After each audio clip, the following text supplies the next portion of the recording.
My fellow Americans, today you may be waiting for the highly anticipated Epstein client list to be released. So while I know you may see what appears to be my name on the list, I'd like to argue that I did not have sexual relations with those children on that island. Would it even count, though? It wasn't in the United States. Also, if you add up their ages, I'm sure it was above 18. Jeff told me since it was outside of the jurisdiction. Bill, what the hell are you doing? No, Hillary, I'm not confessing. You idiot. Do I always have to clean up your mess? What are you doing? What? No, wait. Please don't hurt the cameraman. He had nothing to do with this.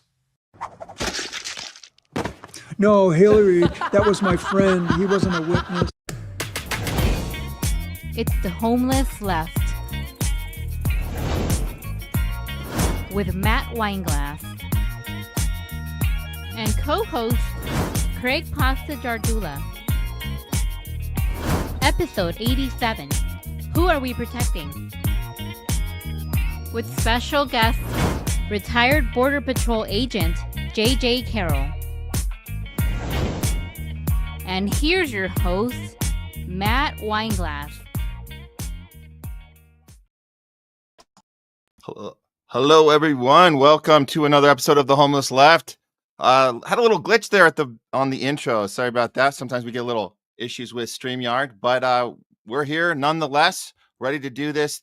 We have a great show for you guys planned today. That opening bit, that was obviously a spoof. We have to always say that, and we're good about saying when we're making fun of the current happenings. That was from I think it's the meme was Drafens or Memes. So I want to get a shout out to that for that Clinton opening. So that was pretty funny. Today's show, we're calling it Who Are We Protecting? And this has a double entendre. Who are we protecting and who are we not protecting? Today, we're going to be joined shortly with retired Border Patrol agent J.J. Carroll. We're going to get into who we are not protecting. The border treason and the U.S. government's culpability in child and human trafficking. We're going to go down that a little bit with him. We got the Trump Gaza AI video. We're going to break that down for you guys. And of course, the Epstein list. Where is it, Pam Bondi? Where is it? We'll get into that. We got a real fake news update. Jake Tapper has a new book, apparently incriminating himself. And then, of course, we got the top censored news of the week. We'll be getting to that later in the show, just because we have the guest coming in. We have JJ coming in with us very soon. And then later on, we'll have Leslie coming in for Talking Back, and we'll respond to you guys' questions and comments live on the show as usual. Today, however, after that, we're going to be actually going over to Rumble primarily. We have to cut the YouTube stream off. We have to be careful about this new channel. We call it the burner channel. We're still calling it the burner channel. It's experimental because, as you guys know, you've been watching us up till now. You know that our original YouTube channel got terminated. Why? For asking questions, having conversations, challenging the military-industrial complex, challenging big pharma, doing all that stuff that we obviously need to do because the mainstream media ain't doing it. We lost that channel, but you guys can follow us now on the burner channel. Again, we have to be very careful about that channel, and that's why we're going to be moving over just at the end of the show. We got a little unexpected sudden deaths that happen. We don't know why. They're basically coincidences, so we just have to report on them. We're not doctors or anything like that, so we can't tell you what happened, but we know what it's not, and so we'll be doing some of that later in the show. This is the YouTube channel. If you guys, the burner channel, if you haven't found us yet, you have to type the whole thing in. It won't come up on a search just yet, but right now we are on Rumble. We are on Twitter X.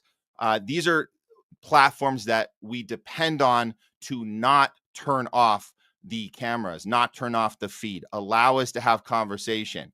Now, of course, they can do other things to us, like they can shadow ban a little bit here and there. They can do surveillance on us. We know they're very good at that, and that's what they're going to do. And, we have to deal with that. But at least they won't cut off our feed, and we can have the conversations. So we do appreciate at least that part from Rumble and X. So we are coming to you live now from twice a week instead of once. We're going to be on Tuesdays and Thursdays, 12 noon Pacific, 3 Eastern. So we'll give you guys like twice the content every week. So we're very appreciative how we've been able to grow the channel. We thank you guys for being part of this.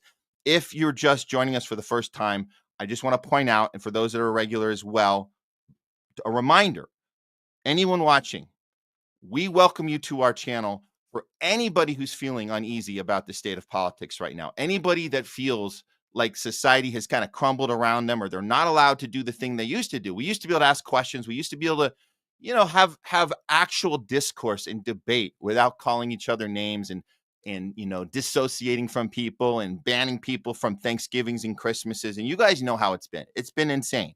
And if you're tired of that, if you're tired of not being allowed to ask questions and not being able to hold people accountable in the party or the tribe or wherever the club you've been part of your whole life, if you're sick of that, you're ready to start punching up with us, because punching up means we're holding people accountable in power. We're not coming at each other.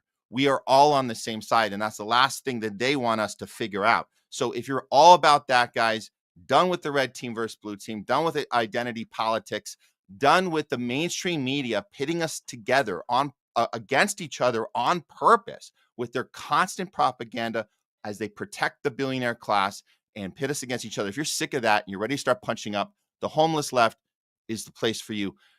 The homeless left is my story. Now, you might have another story. You might be homeless right. You might be homeless middle, homeless up, homeless down, homeless upside down. It doesn't matter. We're all homeless together. So on that note, let's go ahead and introduce our guest today. We're very excited to have J.J. Carroll. His film right now, it's called What is Treason? It's available online. His second book, we're going to be getting into talking about that.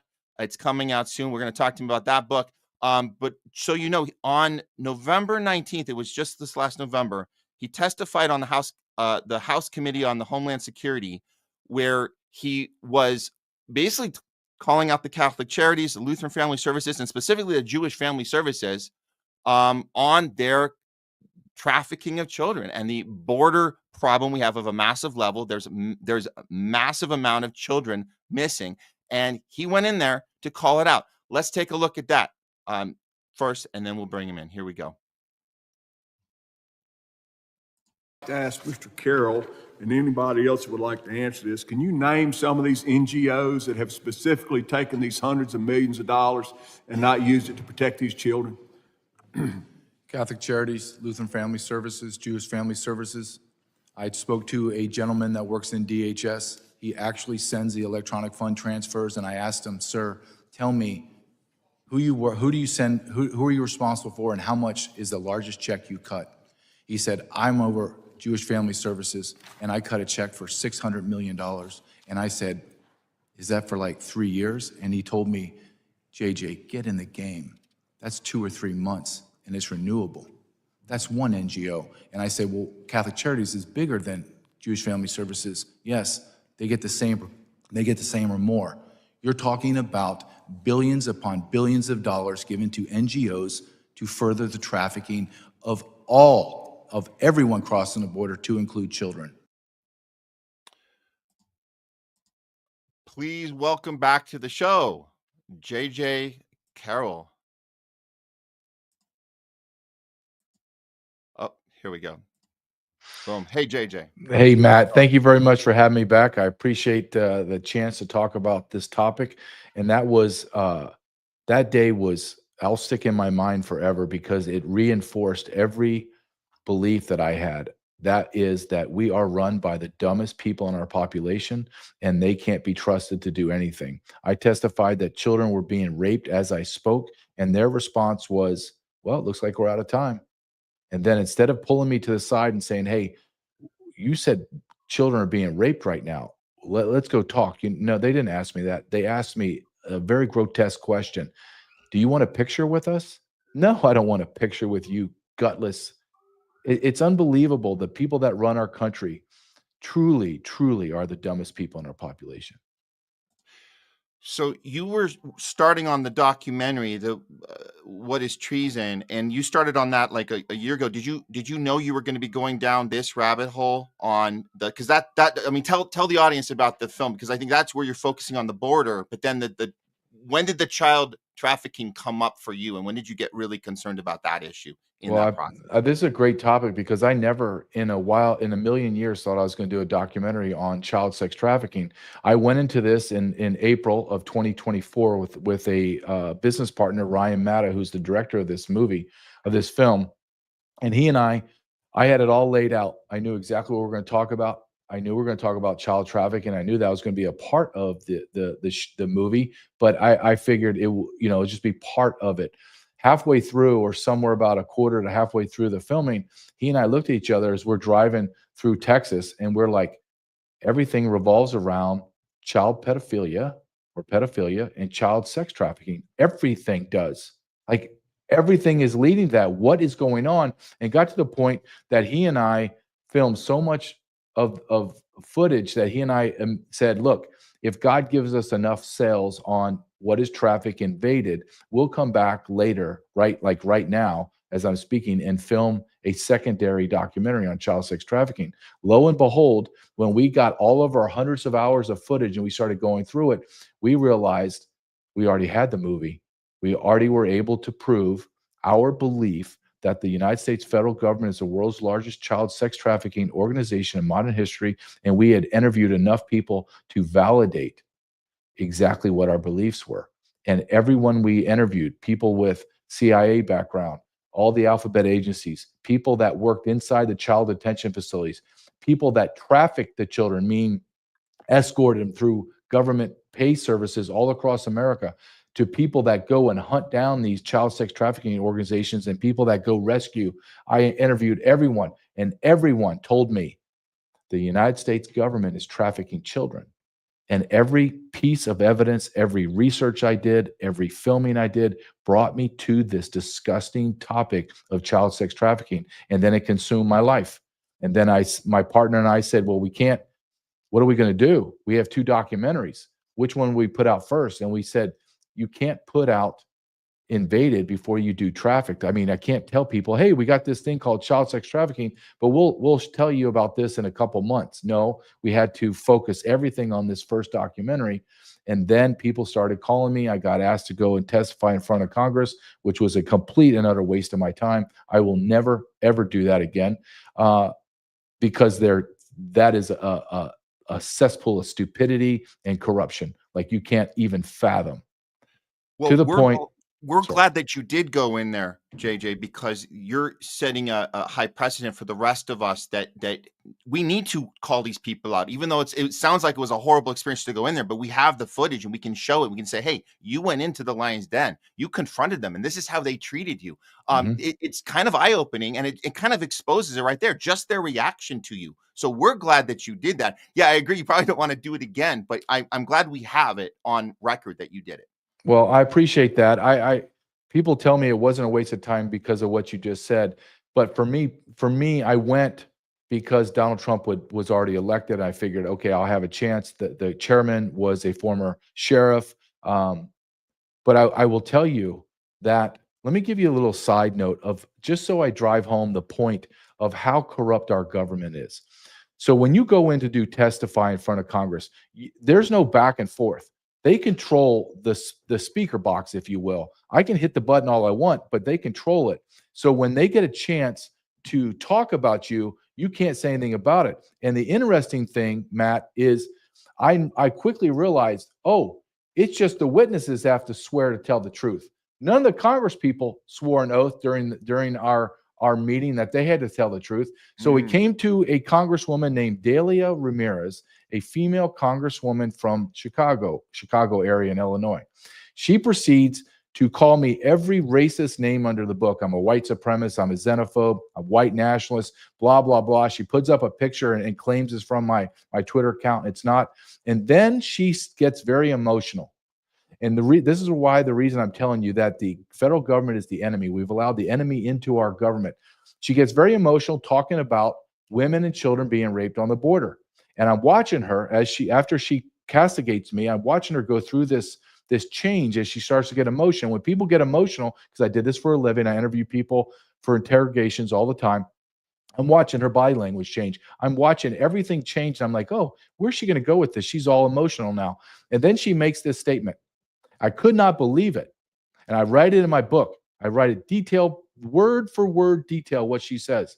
And she says, I don't ever want to talk about this subject ever again about women being raped on the border because my mother, when she crossed the border illegally, was raped, crossing the border pregnant with me. And I remember sitting there going, does anybody here want to point out the fact that there's an illegal alien sitting in the House of Congress as a congresswoman? And she's telling me, a Border Patrol agent of 24 years, of that I don't have the experience to do this job, but we have a sitting congresswoman that's an illegal alien. Do you know that I did research for my book? She never naturalized. She's married to an illegal alien, and multiple family members are illegal aliens. So where does her loyalty lie? It's an honest question that everyone needs to ask. Same thing with Ilhan Omar. We know where her loyalty lies, Somalia. She said it out loud. We have the enemy of our government inside of our government. They're sitting in positions of authority and power. It was unbelievable. Literally, I'm looking at the left, thinking you are disgusting, but I'm looking at, quote, my side, the Republican side, and they are nothing but a gutless bunch of old white men. Honestly, let's just be honest. The only person that came in a little later that had a set of balls was Marjorie Taylor Greene. That's it. Everyone else was just gutless. The only person that has any courage is Marjorie Taylor Greene. I can't believe it, dude. I'm telling you that our government has been taken over. What we're seeing in Doge, what we're seeing is the Epstein debacle today, the way that Pam Bondi and DOG is handling that is atrocious what they're doing. Well, yeah. I mean, it is. And I appreciate you brought up the part about you're sitting in that room and you realize that everybody is working against you and your mission to get the truth out, and they're protecting something else. And I think that we have to have that conversation a little larger and a little louder, because it's easy to get caught on the side. Because when we see how horrible the Democrats have been, we've seen this disgusting 4 years of Biden, it's easy for us to say, well, it's only half of them doing it. No, they're all doing it. Mm-hmm. There's something fundamentally wrong with the entire system. And I think what we have to start coming together as a true populist movement and holding them all accountable, not just Biden's, shitty system that he had in place for 4 years, but the entire system needs to come apart and start over. But you're right to point this out. And the one person that stands up, there's Marjorie Taylor Greene. That's good to know. But as far as what are they protecting? What is the thing they're protecting? I'm interested in that. Like, you talked about the Jewish Family Services. You talked about this NGO situation where they're somehow funneling this money, massive amount of money. Do you have an idea about how much money this is? And do you have any sort of paper trail that you've been able to discover in your investigations, where this money's coming from, how they're able to hide this? And yes. Is Doge looking into this exact area, or are they too busy with all their other ones they're into right now? No. Okay. Before we go into NGOs, you asked a very important question. What are they hiding? I want you to think about this. I testify that thousands of children are being raped right now. I'm not talking about monetary policy or should we frack or not, right? It should be like all hands on deck. Wait, hold on a second. What's your proof? Okay, here's my proof. This is what's happened. You've lost all the children. Okay, we need a task force right now. Let's go find the kids. Nope. In fact, this was probably sixth or seventh of these committees talking about child sex trafficking, and nothing's been done. They don't care. Why? Because I interviewed all the people and they all said to me, all of them, do you understand, JJ, that congressmen, senators, and presidents with an S are pedophiles? That the upper echelon of our society is riddled with pedophilia? That's what they're hiding. Now, how do they go about it with the NGOs? This is I wrote about this in my book, Treason. My book came out a week ago. It's been on the bestseller on Amazon. I finished writing it in the second week of January. So everything that I wrote is relevant, and everything Donald Trump is exposing through Doge and through his executive orders is proving everything that I wrote validate as the truth. And let me tell you, I already knew this, and I wrote about it in Invaded, and I'm writing it again in Treason. You ask about the NGOs. The NGOs are the engine driving the machine. The federal government cannot move 30 million people up to the border and then 30 million people delivered into America. That's how many people crossed in 4 years under Joe Biden, 30 million. They've admitted to 18 million. I'm telling you, through all of my experience and all my contacts, the number's about 30 million, and we're being conservative. How do we know? So you ask, how do we know how much money? Let me give you an example. Just give you an example. In my testimony, I talked to the guy that sent all the electronic fund transfers, the EFTs, $600 million to Jewish Family Services. That's a drop in the bucket, Matt. Catholic Charities, the last number that came out, and I believe it's grossly conservative, has shown in the last 4 years under Joe Biden, the Catholic Charities received over $3.2 billion. $3.2 billion. Now, when you go to USAID through Doge, USAID, they uncovered that their budget is about $50 billion, and they were funding the UN, the IOM, and they were directly funding NGOs, international NGOs, to bring 30 million people up to the border. Then our government funded DHS, who then laundered the money through FEMA, and FEMA gave domestic NGOs tens of billions of dollars to bring the illegal aliens from the border to the interior. And let me finish with this. Joe Biden's own administration openly admitted the bottom number of costs to move and house and educate and everything else on illegal aliens was $700 billion to over $1 trillion in 4 years. And everyone knows the true number is surpassed $1 trillion for illegal aliens. Your government, our government, stole our money, put it in a USAID, redirected it down to international organizations, NGOs that are run by Soros, etc., to fundamentally transform America through a demographic shift. That is not, you cannot argue it. It is, in fact, it is written in black and white. It is going through Doge. It's going through people like me. That is what your government did. That's unbelievable, JJ. So from hearing all this and assuming this all checks out on the page, where I go to, and I always like to go to like historical context, like back up before that. And my question right now is, and I'm thinking about this, Trump was in the previous 4 years. Correct. This whole scam, or this whole underground, money funneling for all this trafficking, all of this everything you just described could not possibly have just started when Biden took the oath of office. This seems to have been embedded in our system well before that. How do we explain that? And are you concerned about that part? And I think this comes back to the Jeffrey Epstein list, is you can't, unless the crimes are just for the last 4 years. I mean, that would be easy just to show, hey, here's all the crimes. But if they date back earlier, if there's other people, like you said, walking into that Congress, and the Republicans and Democrats alike are protecting something larger. So back to the thing they're protecting. This thing they're protecting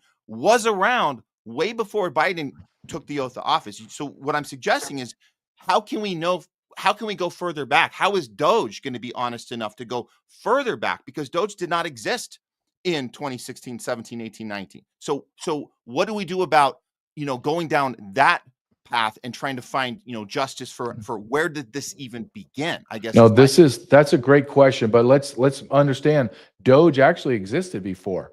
It was the United States Digital Service that Obama created. He created it. And then they changed the name under Doge. But you're absolutely right. This has been going on for decades. I would say, I would go for immigration fraud alone back to 1965.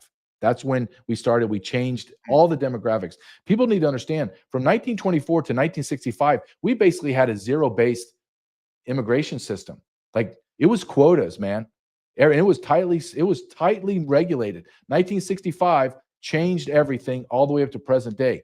We have been living through a lie. Now, let's look at, when you look at Jewish Family Service, Lutheran Family Services, and I'm Catholic, so I'm going to focus on what my church has done. The Catholic Church. The Catholic Church has received over $5.2 billion from 2009 to now. Our government has been funding the NGOs, and they call it refugees. Everything is refugees, right? Refugees encompasses everything. And basically, when you hear refugee services, I want you to think illegal alien. That's all that is. They can call it whatever the hell they want to call it. but it's illegal aliens. Our government, our federal government for decades has been funding religious NGOs to the detriment of America for decades. Now, with that being said, when you have a closed border like Donald Trump had at the end of his first term, the border was sealed. It was going to be completely sealed within 6 or 9 months. The NGOs could not do anything. They couldn't bring people up because there was no one allowed in. Now you go to what Biden did. Biden intentionally opened the borders on day one. So your audience has an understanding of what context of what I'm saying.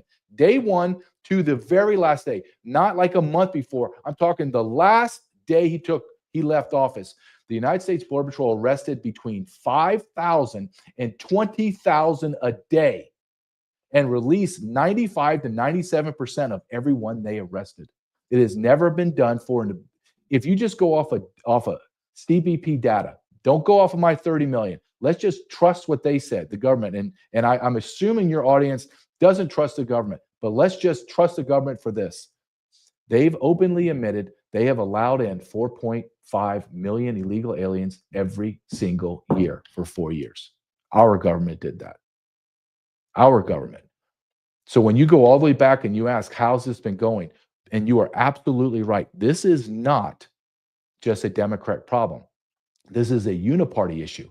Both parties have done this to us. I served under 5 presidential administrations. 5.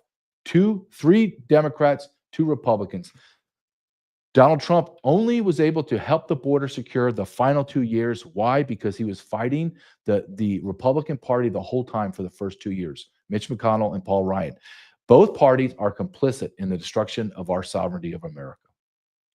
Yeah, no, I'm happy to hear you say that. This is something that can rally everybody together and be on the same team about this and hold the people in power that are exploiting their power and doing all this horrible stuff. And you see all the people suffering. I think that we have to also put some empathy in here. And obviously we have it for the children. I want to talk to you about the children a little more in a bit here. But just overall, when we look at the situation with flooding people through the border, we have to understand that they are also being used and manipulated, and they are victims, even if they're not particularly disappearing and being the children that are disappearing and the women that are disappearing. That's the worst case scenario. But if they do make it here and they're under some weird conditions here where they're, we're upset. We understand that we have to do something about this, but shouldn't we focus more on the people exploiting them and figure out how this is even happening?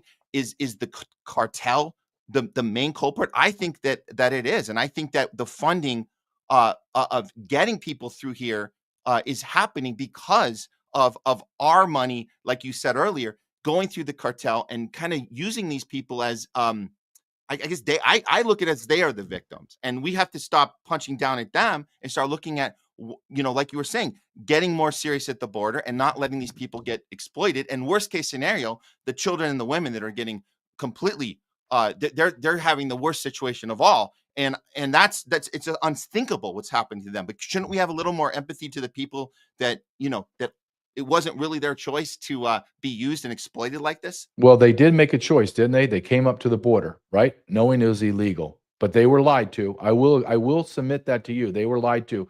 And I believe we can do 2 things at once. I don't think it's exclusive. We can walk and chew gum, meaning we just shut the border down. Trump shut the border down in one day. I want your audience to understand. Didn't take 5 years. One day, he took the military and the Border Patrol, and 97% of the flow of illegal aliens stopped. Now, everybody that's arrested, I think on Saturday, was 200 people.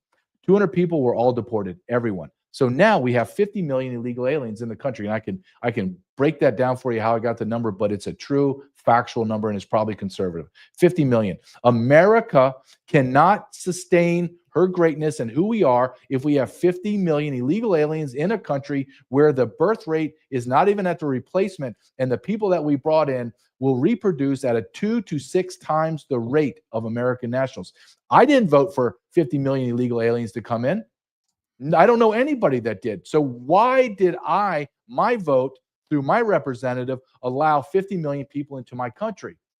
I don't want them in my country. I want them all out. Now, when you talk about people that are abused, yes, I want to use the frame of the disgusting left and the rhinos like Mitch McConnell and Lindsey Graham. I want a comprehensive approach, meaning I want everything taken care of. I want the border shut down. I want everyone out of my country that's illegally, because I'm gonna warn you, Matt, against this, because I'm going to tell you a story, a quick 1-minute story to tell you how I came to this feeling that I want everyone out.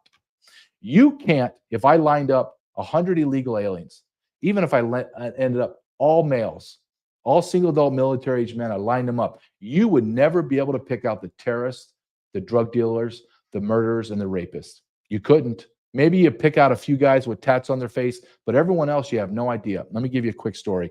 This is what changed my career. At about 2 a.m, about year 1 or year 2 of my job, I arrested some guy in the middle of the woods at 2 o'clock in the morning. No one was around, just me and him. And he and I start talking. I said, okay, he submitted to everything I said. He did everything I want him to do. So in my brain, I said, I'm not going to cuff him up. He was about 5'5", about 115 pounds soaking wet. He looked like he was like an accountant. So I said, okay, walk with me. I got him into the station. I run his fingerprints, and he's a mass murderer. I never did that ever again, because I told myself, you cannot tell who is killing people, raping people, who's a pedophile, who's a drug dealer. All of that stuff about tats all over your body, that doesn't matter. You never know. So my point is, right now, up to 40 Americans are murdered or killed in vehicular homicide and drunk driving every single day. 40. I'm not talking about the people that are assaulted. I'm not talking about the people that are stolen from. I'm not talking about all the children being raped. I'm not talking about the thousands of rapes that are going on in America. I'm just talking about Americans every day. 40. I don't want anybody here that's not legal. I want them gone, because here's the bigger moral issue we have, Matt. We allow in 1.2 million legal residents every single year. What a detriment and what a slap in the face to them that they will never, ever achieve the American dream of financial security. Why? Because we bring in 4 to 5 million illegal aliens every year so they can undercut their wage and make them work 2 or 3 jobs instead of that person working 1 job and growing into the American economy. We owe it to those people. Everything we're doing is morally bankrupt. Everything. So, JJ, I want to kind of back up with you on, we're talking about the problem, and you're talking about you want them out. We want them out. Okay. Mm-hmm. I think what we need to do, because I think we're missing a step here, we got to go back to why they're coming in, because you pointed that out earlier. You said, well, they're the ones that wanted to come in here. Mm-hmm. So what I look at, again, this is about, take a step back and look at the why. Why are they wanting? We have to look at our guilt, not just as funding this stuff. We are going into other countries with our military. We are going in and doing coups all over the world. We have 800 military bases all over the globe. Primarily, when we look at Latin America specifically, we have 100 bases in Latin America. So we can go through the data, all the different coups we started, all the different, how we put our heavy foot down on them with tariffs and all sorts of ways to destroy economies. And we've been doing that for decades. So we actually create this problem, create unlivable areas where people become refugees and they have to make their way up here, and eventually they end up here. And so I agree. So that's something that if we're going to walk into the lion's den like you did, like you talked about your experience going in there, we might as well hit them with everything and really focus on why is our American military designed this way? Why is our foreign policy designed this way? If we fixed our foreign policy problem, we would not be creating this problem, creating the people coming in here. We would be better off with all of our relationships. And we talk about this on the show all the time. This should be the thing that we put out first. Don't you think that would be a way to really get people like rounded up and angry at the right thing, rather than, again, saying, why did you want to come here? We're creating the situation for them to come here. We created the situation for them to come here by inviting them to come in, by blowing up all kinds of having wars in the Middle East and destroying economies in the South. I absolutely agree with 100%. I also will go one step further in agreement with you. Why are there millions of people coming across the border? Why are children coming across by themselves? And why are all the hard narcotics coming through? Because if we really looked in the mirror, if we really wanted to place blame, You don't blame somebody that provides you the product. Even though I hate the cartels, they're demons. I fought against them for 24 years, and I have no problem if I was assigned to go kill them. I have no problem with that. However, if we're going to be intellectually honest, who is desiring the products they deliver? Who is the number one consumer of child pornography in the world? Who is the number one consumer of hard narcotics in the world? Who actually pays the most money to rape children in all of the world? That would be the United States of America. Americans are demanding cheap labor. Americans are demanding hard narcotics, and Americans are demanding young little children so they can rape them. That is what's happening in America until we do this, quote, comprehensive understanding and awakening and realize that America, we've bombed nations into smithereens. We have military bases skewed across the globe, and then we are so insatiable for our evil appetites. Until that gets done, let me ask you just a simple question. What if Americans didn't want to rape children? What if Americans didn't snort cocaine and shoot up heroin and take fentanyl? What if Americans were okay with no cheap labor and paying for fair wages? Do you think the cartels would be pushing stuff over to us that we don't want? Does Amazon sell you things you don't want? Or does Amazon sell you things you desire? Same thing with cartels. So I'm gonna take that question and move it to the next place. If we didn't want to do that, JJ, and they had a way they could change that, don't you think they would change that because that benefits them? In other words, I'm not saying we don't take personal responsibility for our actions. I am saying we understand the CIA and their ability with their secret programs to control the masses. We understand, there are, Operation Mockingbird. There's all sorts of operations. You can talk to, hear Ice Cube talk about what they did to the areas of Southern California, the Compton, and everywhere he came from, and the music industry. We know how you can manipulate people. That you can take crack cocaine and insert it into the ghettos, and you can get people hooked on it. There's methodology. So that question you asked me, JJ, is if we didn't do those things, they would look for ways to make us do those things. So what do we do about that part? Again, I say take personal responsibility, but understand there's a larger mechanism at play here that goes beyond our ability to even comprehend as individual people of this country. Well, that is the $1 million question. What do we do? And the thing that we do, we have to take our country back. We have to have all of it back. We can't have the CIA doing what they do. And you're absolutely right. You have Mockingbird. You have Operation Paperclip, where they brought in all the Nazi scientists into America that started MK Ultra and sex magic. I interviewed a woman that was part of that program, and the stories she told me are horrific. And our federal government admitted it in open Congress in the Church Commission in 1975, where they admitted they brutalized, destroyed thousands of Americans' lives through experiments, sexual and drug experiments, to include thousands of children, and no one was arrested. Why? When you look at how deep our government is, so corrupt and so evil, where did it start? When did this? Our founding fathers did not create this country. So where did we fall off and where did that schism happen to where we became evil? Where? I would believe it's closer to the 1900s, right around that time. But we became evil, and we must admit it. You ask, what do? We have to hold people accountable. Look at the fiasco on the Jeffrey Epstein. How about you freaking government people, Republicans, you're in charge now. Why don't you just release it all? Why don't you just release all the pedophiles that were raping children on Epstein's Island, and let's start the arrest right now? Because they're gutless and they're afraid. We all know it. Yeah. And what we know about Epstein is that it's larger than Epstein was just a unique type of pervert. That this is what they like to do. They like to tell us that these unique type, we have this in Hollywood too. Harvey Weinstein was just a unique type of pervert. He had to go to jail. Now everything's business as usual. This is how they condition us, that there's this bad apple syndrome, that we just get rid of the bad apple and then it's business as usual. No, the reason they're not getting us the list, and we're covering this later in the show. Everybody thinks, oh, it's coming, everyone's going down. No, they're not mishandling it. They're not dropping the ball. They're not being sloppy or lazy. They are protecting something.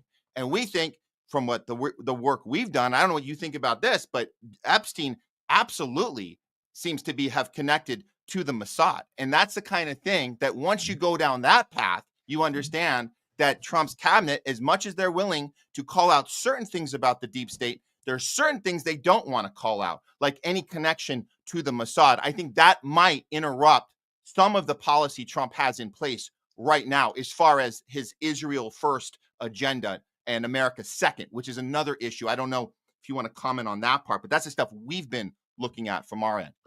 One thing that I do believe that you asked, what do we do? And it was the very first feeling when I came into, I've been to Washington several times. When I went back in November to testify, two things struck me when I drove into Washington. One, how beautiful it is with all the buildings. And number two, it's too powerful.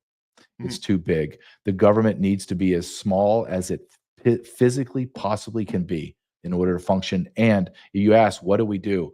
Smallest government we can. And then you take every agency and department that's left in Washington, D.C., after you take away what we don't need, and you scatter them across the nation. You decentralize all the power, because that's what's happened. We have a power structure in Washington, D.C., and they're so grotesque, they gorge themselves constantly with power and wealth. Yeah. We need an overhaul of our system completely, and we need a cleansing. A complete cleansing, but it is deep, and it's going to be painful, and it's not going to happen overnight. No, 100%. It's a I always think of the movie 300, like we're Gerard Butler with our 300, and we're going, like Spartan, as you're taking on this, there's no way to win, but you go down fighting. And I think that's what we have to do. But we have to, we have to stop protecting people. And if people that we believe in, that we champion, we have to be able to hold them accountable when they don't do the thing they're going to do. And as a former Bernie supporter, I can tell you, and anybody that in the space that wasn't there when we were there, we were on the ground with Bernie. We thought we were taking on the system. There's a process you have to go through of grief. The first process is the denial, right? That you're saying, oh, Bernie tried hard and he failed. Oh, they're just too strong. He'll try again. He sold out. You have to realize that he purposely failed. Yep. And so we're able to apply that and see that red flag when it comes up again and again. And we try to warn other people that might be guilty of hero worship. We don't ever want to be hero worshipers again. We saw how it ended. It ended poorly for us. We were like Bernie worshiping hero. That didn't work. Right. But when you see people like Pam Bondi, and she's not getting the job done, we want to make excuses and go, oh, it's like, well, wait a minute. Maybe it deliberately won't be getting done. And if it does get done, there'll be something nefarious about it. So we always have to look at that and be careful of that, falling into that trap. Because like you said, like, this is a large machine. Like, how are we even going to beat this thing? The first thing we have to do is stop hero worshiping and just align with people we all should be on the same side and against anybody in power, or at least being skeptical of them. Should always be skeptical. You should never trust anyone. I have a 13-year-old son, and I have this discussion every day. And I tell him, I don't want you trusting anyone, son. No one. In fact, I want you to fact check me all the time. When I tell you something, I want you to go look it up and see if I'm telling you the correct thing.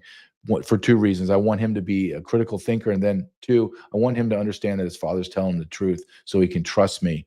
But I trust no one. After 24 years in the Border Patrol, living through that beast, and then seeing in my own eyes, creating and filming 2 documentaries and doing the research for 2 books, there is no one I trust.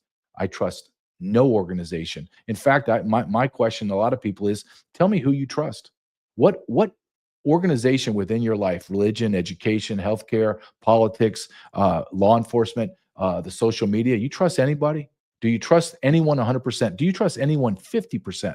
And no one that I've met yet said, yeah, I do. I trust these. Oh, really? Then you are gullible as hell if you do. And I haven't had anybody tell me. I'm a devout Christian and Catholic. I am a sinner more than most, but I don't trust my faith leaders. Are you kidding me? Do you think I trust my Pope and the bishops? No, absolutely not. The number one in the list, I know my time's getting short, but I want to go back to the NGOs just for a second so your audience understands. Catholic Charities received $5.2 billion from 2009 to 2024 to 25. What else did the Catholic Church, what was their expenditure of $5 billion during the same time frame? Does anybody know? It's to pay off all the child abuse victims. So they matched the money of bringing in illegal aliens to the exact number of dollars needed to pay off the child sex trafficking people. Unbelievable. And you know who the first group of people to sue the federal government when the federal government under Trump stopped payment to NGOs? You know the first group? The very first group to sue was the Conference of U.S. Bishops. U.S. Catholic bishops sued the federal government for more money to engorge themselves in order to move more children and people into America. Unbelievable. Unbelievable. JJ, we've talked about the money. We've talked about all the scandal behind the scenes, everything that they're protecting. They're not even giving you a time of day when you go in there. The thing that we haven't looked at, and I'm hesitant to ask this question because this is the part. This is the emotional heartstrings part that's hard for us when we talk about the children and we talk about the women.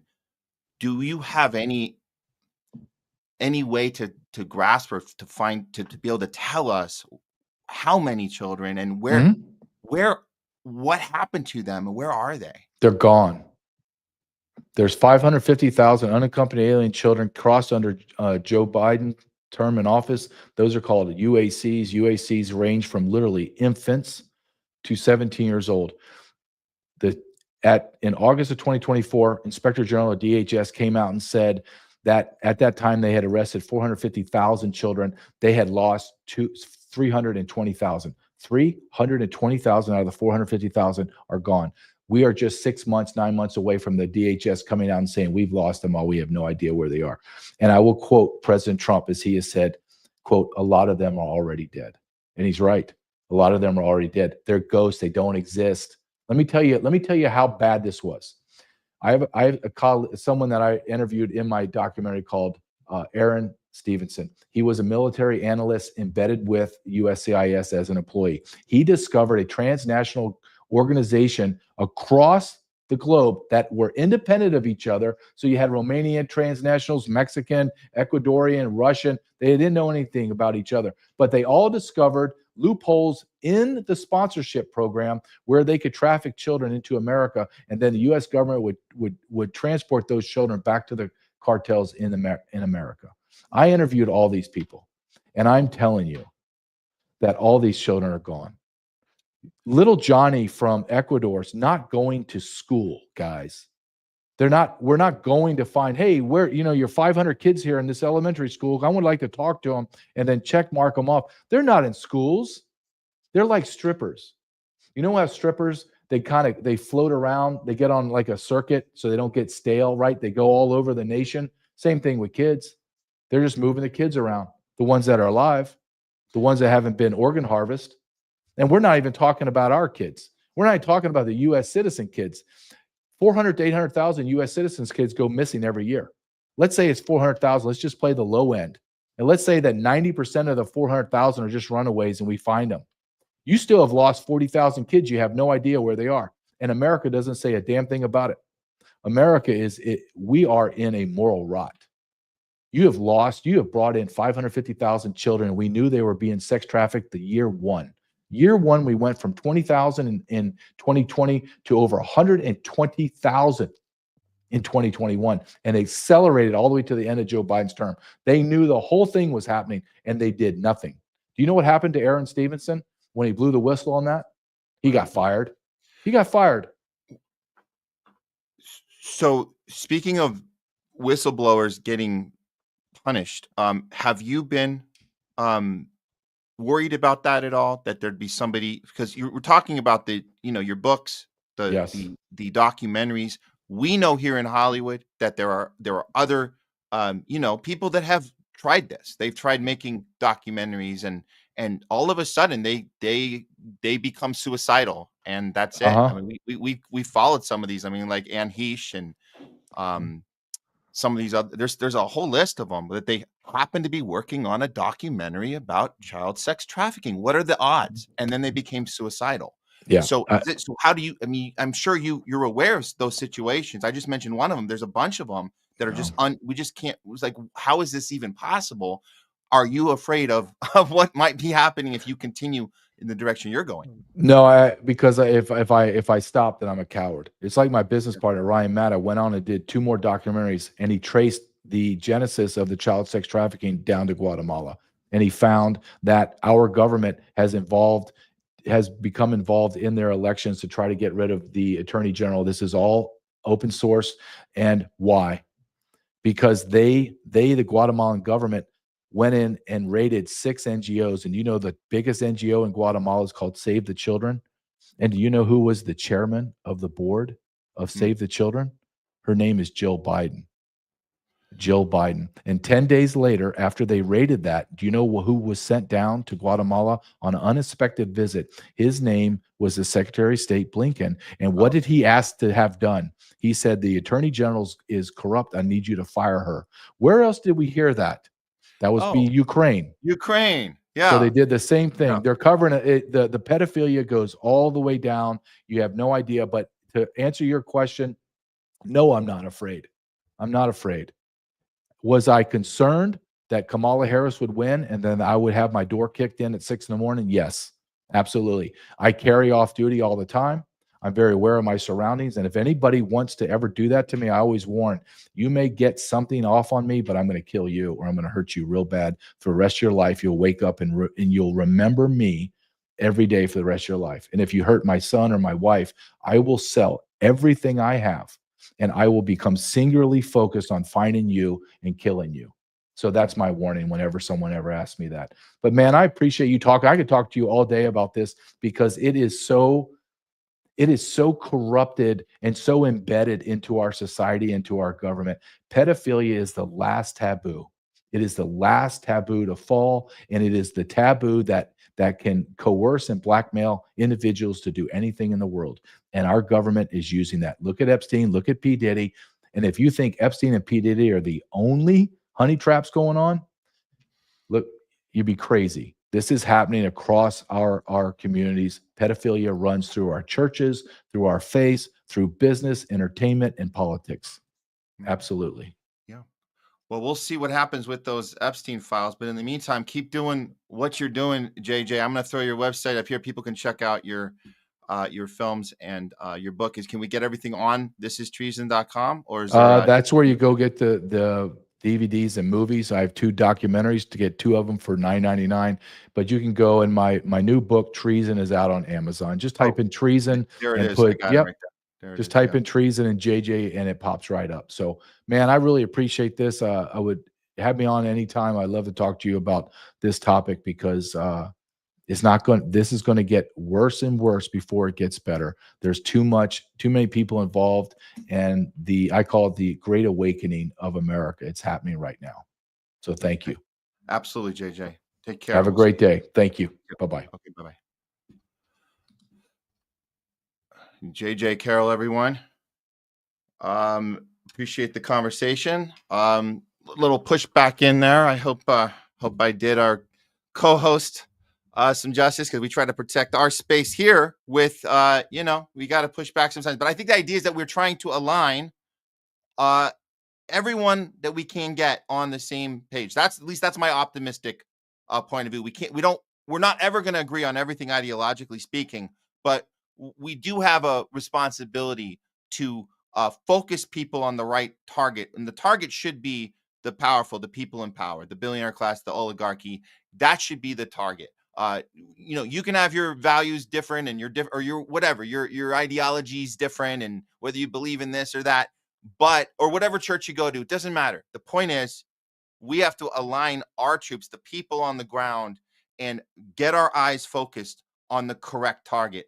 And that is the powerful billionaire oligarchy. That's the target. And as soon as they know that we figured it out, that's when they will be afraid. Okay. Let's go ahead. I think it's a good time to bring in our co-host for today. The rest of the show, we got some show for you guys. We got some show, and none other than my trusty co-host Craig Pasta is going to help us go through the rest of today's topics. Craig, welcome back. What's up there, Matty Weinglass? How you doing, brother? Good. interesting start of the day. Usually we jump into things, but we definitely wanted to do the interview and hear what he had to say, and hopefully learn some stuff. And I hope hope it was well received.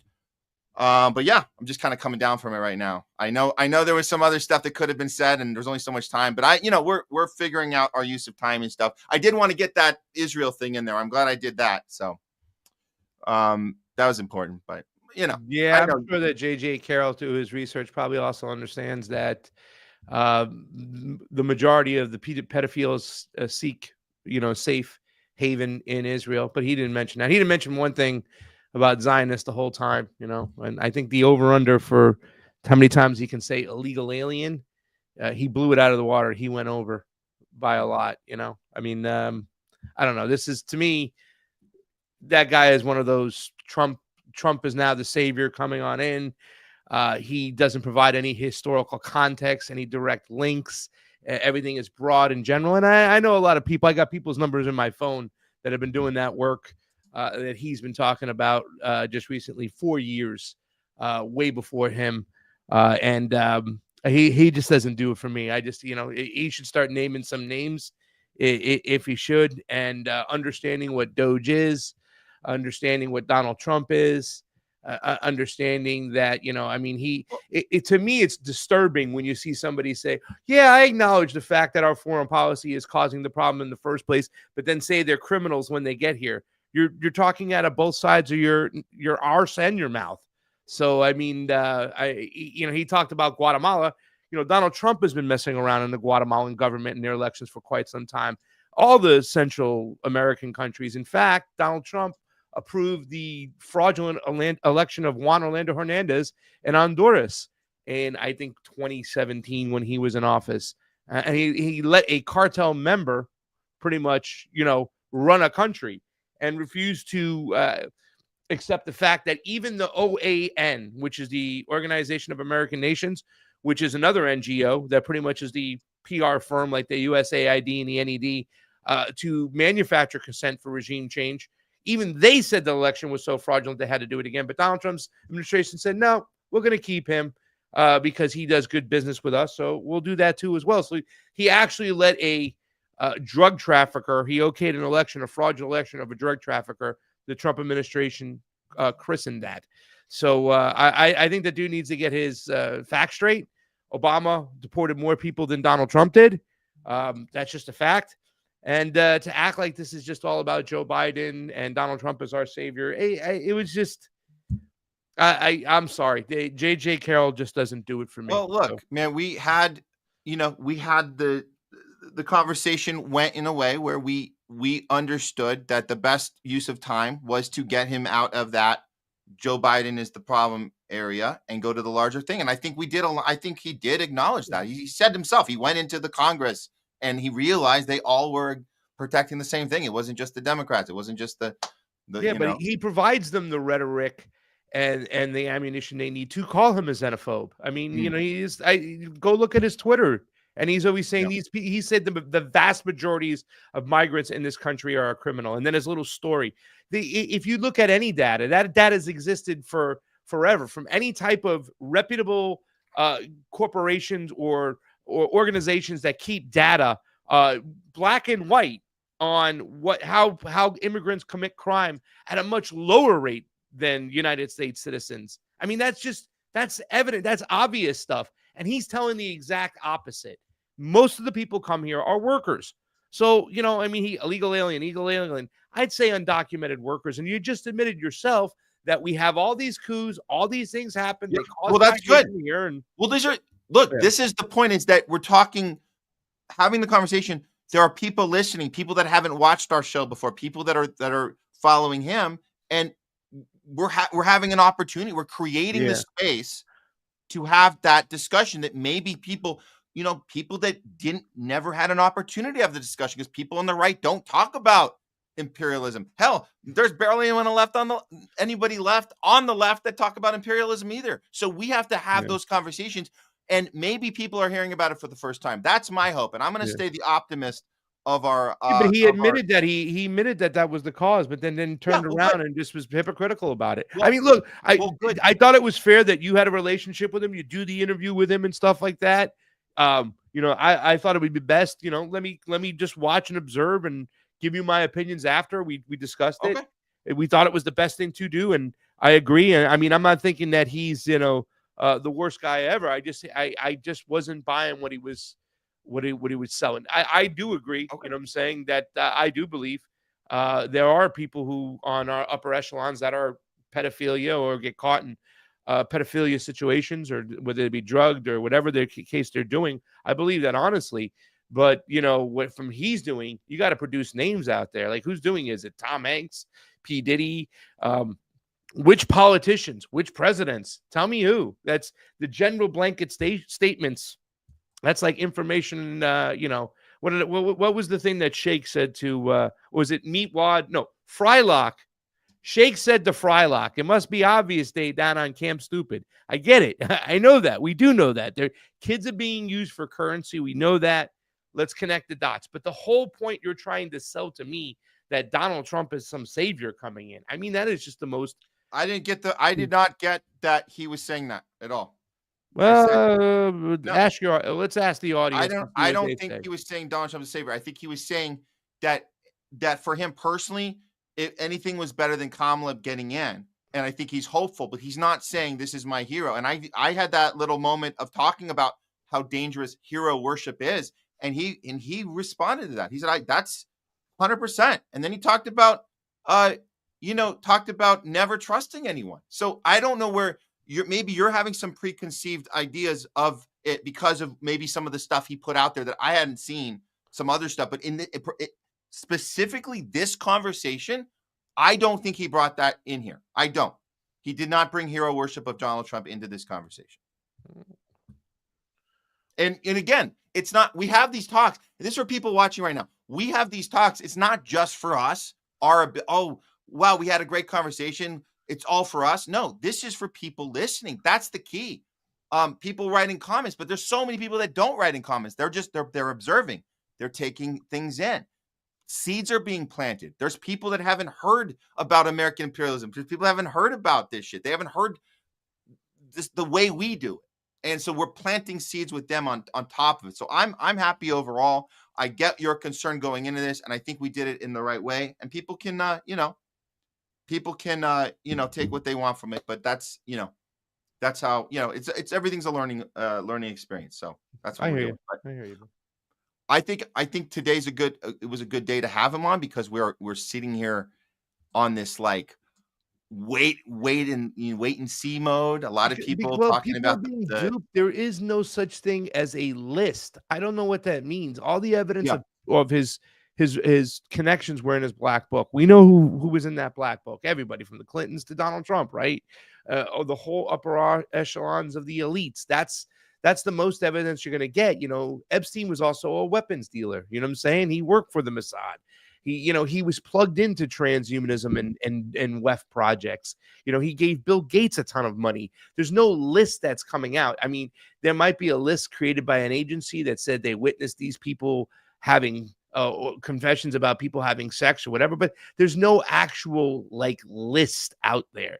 And with the people who are in charge right now, the ardent Zionists, which once again, there was no talk of Zionism there and what their role they play. You think they're going to really expose this stuff to the people? No. Anna Paulina is a hardcore Zionist, right? She's not going to expose. And same thing with the JFK files. If you look at the letters between JFK and David Ben-Gurion, that should give you an inclination about who was actually behind his assassination. The Mossad was definitely involved. David Ben-Gurion vowed to get revenge in a way against JFK, very close to Mossad, the first prime minister of Israel, and he was forced to resign because JFK accused him of doing nuclear weapons testing. This is all documented. So, I mean, you're not going to get anything out there, you know what I'm saying? Anything from 9/11 is going to blame the Saudis, you know what I'm saying? It's just going to be, you're not getting, this is all the cover up right now. Right here. This is to take people from all the information they got and direct them into a different way. especially with this administration, you know? Well, on that note, let's get to top censored news of the week. Here we go. We are. Uncancelled Comedy Collective presents Top Censored News of the Week.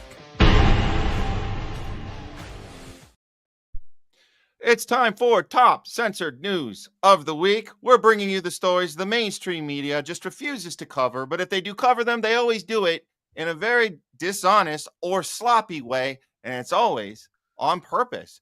I'm here with Craig Pasa Jardula. We're going to go through the top 3 uncensored. Well, we're going to uncensor them, but they're the censored stories of the week. We're going to start with, and Jamie, I'm going to put this one because I think I already had the banner up here myself, but we're going to start with coming in at number 3, Trump Gaza AI video posted on Trump's Truth Social is beyond disgusting, yet mainstream media completely misses the story. Let's take a look at the video if you guys hadn't seen it yet, and then we'll hear your guys' response. Did you see the response from his followers on Truth Social? We're gonna get there. We're gonna get to that. Let's see the video first. Yeah, my bad. Yeah. We're going. We're moving on this. Here we go. Yeah. Here's the video if you guys haven't seen it yet. This was posted by Trump himself on his social network on Truth Social. Here we go.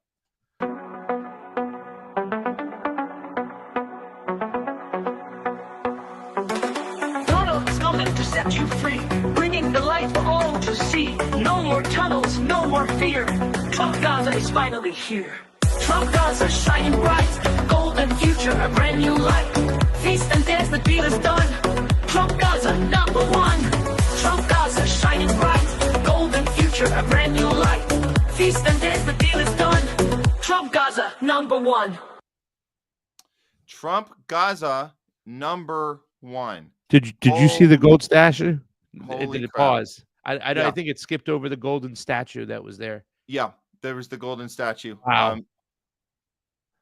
Of Donald Trump. I mean, that shit's just like, and you would post this on your own social media, dude. Like, and Elon Musk eating oh my God. This is just like eerie. You know the worst one for me is the beach. Oh, there it is. Okay, there's the towel. There it is. There's the statue. There it is. You would post that on your own fucking social media? Yeah. I mean. Yeah. And then this one, for me personally, this is the most where is it? There, this one right here. Yeah. This one. This is absolutely the most disgust for me. Like, just to see this, like the two of them sitting there. Again, we know this is AI, but that's not the point. The point is that he did this on his own. Yeah. And the story here, the reason why this is on our censored news is because you would think if there was any honesty in the mainstream media, and you know that their job is to make Trump look bad. Their job is to look like, why are they not doing that? Why is this not the 24-hour feed on CNN? They're still talking about Trump is not calling Putin a dictator. That's the story right now. It's still the story. It's insane to me that they're concerned that he's not calling Putin a dictator. They have no regard that the fact that he's sitting here with an actual war criminal, like ICC. Absolutely, this guy is a 100% full blown terrorist. It's not even a question that he's committing genocide with our money. This should be all over the place there. Now, of course, we're lucky to be in a space where we don't have to deal with CNN and Fox News reporting, where we can look at actual reactions from people that actually follow this shit on Twitter. So here, this is the reaction. Actually, you know what? First, let's do this. This one was funny. Before I'm going to show the MAGA reactions, but this one was really funny because I was about to grab it and it disappeared, and I was like, damn it, what happened to Russell Brand's reaction? Because his was so horrible. I was like, I'm going to grab it and put it on the show. That. Please play that for me. I went to it again. And guess what, Craig? It was gone. And luckily, Sabby Sabs screenshotted it, and she put it up. And so this is the tweet below. So Russell Brand says, in a way, this is yet another example of Trump's unique brilliance. I will add, however, that the AI seemed to be a bit kinder to Elon than it was to Trump. That's your big takeaway, Russell Brand?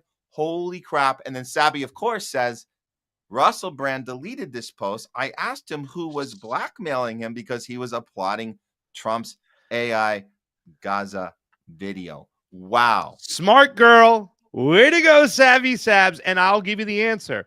You asked who's blackmailing him? The Mossad, right?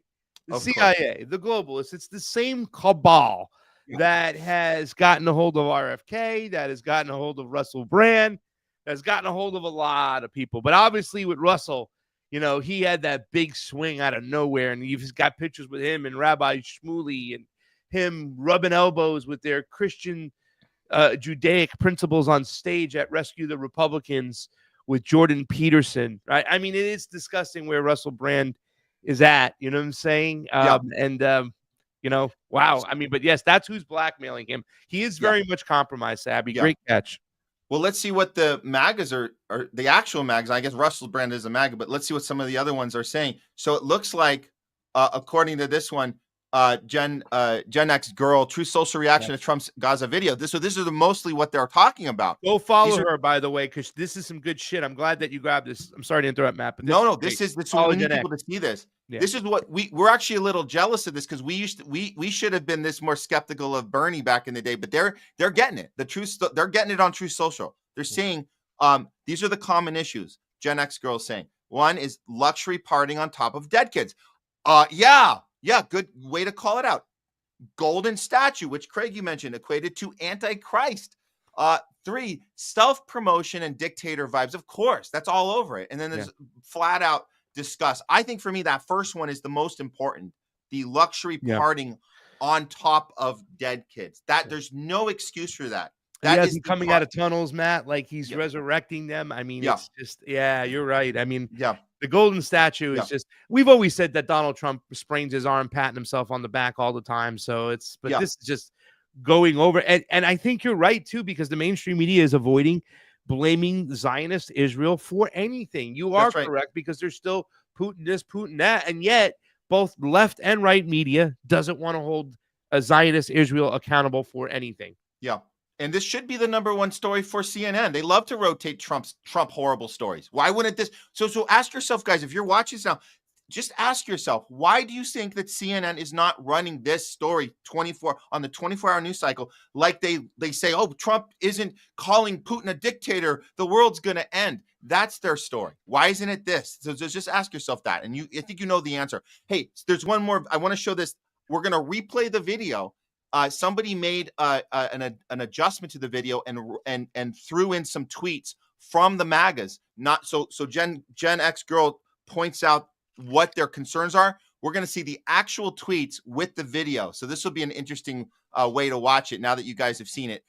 This is a little better way to watch it.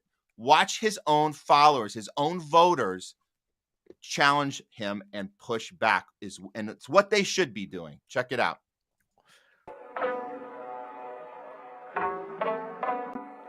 Look at this.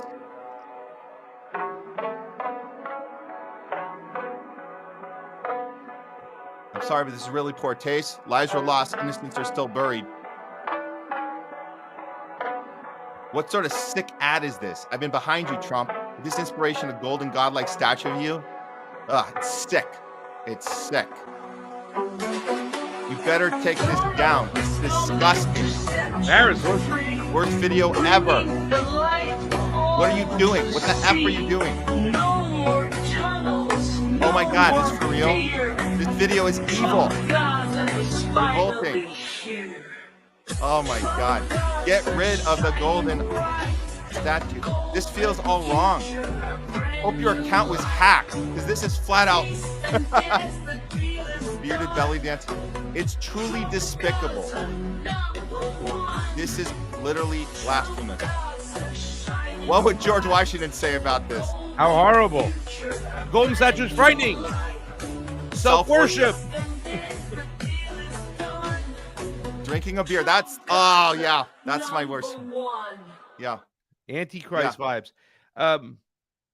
Let's applaud the MAGAs for calling out their leader. But I remember you gave me one of the best wows is when we did that show and I brought that stuff saying, hey, man, I found this video of a guy who did a little research on Donald Trump making posts on Truth Social questioning what country is the greatest threat or who's the greatest threat. And all of Trump's people, a lot of Trump's people, and I've said this from a while, like the MAGA folk, a lot of MAGA folk understand that they're not a fan of what's going on with his love for Israel. Now, with that being said, I think after he said, we'll take it over 2 weeks ago, that should have been a nail in the coffin, right? I put my tweet in the private chat.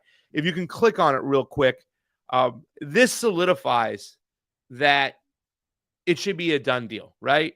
MAGA is Zionism. If you support it, you support the brutal killing of innocent Palestinian women and children, period. I don't think anymore after this video coming out that there can be any more, I support Donald Trump, but I don't support his Zionism. No. This is the darkest side of American history since the Indians were wiped out in genocide. I know people say, well, you can't go back and change that. Yeah, but we should be up in arms yelling to stop this. This is why Donald Trump came into office, for this reason right here, right? To solidify and manufacture consent, and people would follow him with the hero worshiping no matter what, even for something like this, for actual genocide, for actual ethnic cleansing. And look at it, it's got almost 16,000 views where I don't get that much. You know what I'm saying? But that, thank God, some people are out there promoting that. Enough is enough. Enough is enough. Enough is enough. And that needed to be said. Good job on that one. And let's go ahead, go to the number two. Coming in at number 2, Gene Hackman, wife and dog, all found dead. Police immediately rule out foul play. That's interesting. That's weird. How did that go? Well, let's take a look at the clip where they tell us that they're ruling it out immediately. Here we go. Again, if you're just joining us, legendary actor and Oscar winner Gene Hackman has died. He was found dead along with his wife and their dog inside his Santa Fe, New Mexico home. The Santa Fe sheriff says there's no immediate indication of foul play, but an investigation is ongoing. Now, okay, so we have no indication of foul play, but the investigation is ongoing. That's interesting. What are you investigating if there's no foul play? I guess maybe they're looking for signs of died suddenly. I don't know. Maybe that's it. But this is the problem here. So we have some reactions here on Twitter. Bonky says Gene Hackman and his wife, their dog, were all found dead in their home. Police currently believe there was no foul play, but there's an active death investigation. I'm sorry, no foul play. Gene, his wife, and his dog all died together at the same time of natural causes. What? That's strange. That's very strange. Now this is, I know this is your friend Charlie Kirk. Here are the findings he pointed out. I had to put this up here. The front door of the residence was found open and unsecured. The deceased dog was laying 10 to 15 feet from Betsy. That's the wife. I guess she was in her 60s. He was in his 90s. In a closet of a bathroom, while a healthy dog was found roaming freely on the property. There was a heater that was moved. There was also a prescription pill bottle that was open with pills scattered next to the female. Gene Hackman's body was located in a separate room of the residence, and there were no obvious signs of a gas leak. Very strange scene unfolding in Santa Fe. Now, I wanted to put this one up before you react. Actually, you know what? Let me go back. I'm going to read this one in a second. This is from Ariel. I think it's very important to look at this, but I want your take on this, Craig. I'll leave it with this. I'm going to pass it to you. The reason this is at number 2, is because as the mainstream media is reporting this story, the people listening to that garbage have been convinced that they always tell you the truth. So when the police say there is no suspicion of foul play, that means everything's hunky-dory, everything's fine, everything's business as usual. And if anybody has a question, the general public has been conditioned to name call and shut you up and stop it with your conspiracy theories. What are your thoughts on that? And I'm going to get to one of these conspiracy theories next after your take. Well, there's so much information that still hasn't come out that we have to see what's going on, right? We have to understand any policies that he had, life insurance, whatever. Is this a suicidal situation where, maybe he had cancer? Who knows? He's 90 something odd years old. So there is a lot that has to be determined, but I think you hit it on the nose once again, like you hit it on the nose from number 3. And number 2 is that the fact that his society is conditioned to say, no, stop it right away, and start yelling at somebody and yell at anybody who questions anything. Now, the problem is that, it's the way things are questioned. Now everything becomes a conspiracy, right? Everything is meant to happen for a reason. So I do think there is this kind of like, there's been this reaction where things have been overplayed and gone overboard. But this is what the CIA director wanted. I forgot which one it is, maybe Woolsey, who said our mission will be complete only when the majority of Americans don't know what to trust or what to think out there. And it happens a lot. You don't know what to think or what to trust out there. We have to have all the information before we can actually make an educated guess on why this happened. But I think you hit it on the nose, the fact that there's a pushback, and I think we should ask simple questions. So we're not going to fall for that. I don't want to be called a name. I don't want to be called a conspiracy theorist. I think I don't buy the garbage of now is not the time. I hate that. That now is not the time. That doesn't apply to asking questions. You can always ask questions. You can have empathy. You can have now empathy is not for the people. time. Yeah. Now, Matt, now is not the time. No, now is the time. Come on, man. Okay. Oh, all sentient beings. I find this very strange and concerning. I saw a comment on ABC on Facebook that said something like, stop with the conspiracy theories and let the police do their work. Why can't we question? Thank you for that comment. They're telling on us on ABC to stop with the conspiracy theories. Let the police do their work. Yeah, the police just told us there was no sign of foul play. So that's not really doing their work. If you're going to say that immediately, you can't tell us that immediately. That doesn't make any sense. You can't tell us that you've determined that immediately. So what I have found, Craig, I have found a few people on Twitter talking about, is it related to the Epstein files? Is it this? Is it that? Well, I just grabbed one of them because we could speculate forever. But I grabbed one of them because I do like following Ariel, and he definitely gets into some stuff, some real dark stuff. And I thought this was interesting of note, and it's just something I'm going to throw up here. I'm not saying we're backing this idea, but it's just something you could consider if there's even a sliver of truth to what he's saying. So this is from Ariel. He says, Gene Hackman heard something he wasn't supposed to way back in 1987. Look up the Vorn Collective. They have been watching him for decades, ever since that year in Los Alamos. Whoever these people are, they will release their patented technology this year. Interesting. And a public demo will be available sometime in the summer at the Santa Fe Expo. Santa Fe, that's where he was killed. I'm sorry. Died of natural causes. My bad. I am not supposed to be referencing. Oh, no, of course he died of natural causes, but his dog also died of natural causes, and his wife also died of natural causes at the exact same time. I just wanted to be clear about that. And a public demo will be available sometime in the summer at the Santa Fe Expo. I'm not supposed to be referencing this, but I don't care anymore. The Jeffrey Epstein files are I don't think they're about to be released, but okay, Ariel. I doubt it'll be a priority. So he's saying because they're on other things, he's saying we can maybe talk about this. They will have bigger problems. Reportedly, the target was Gene.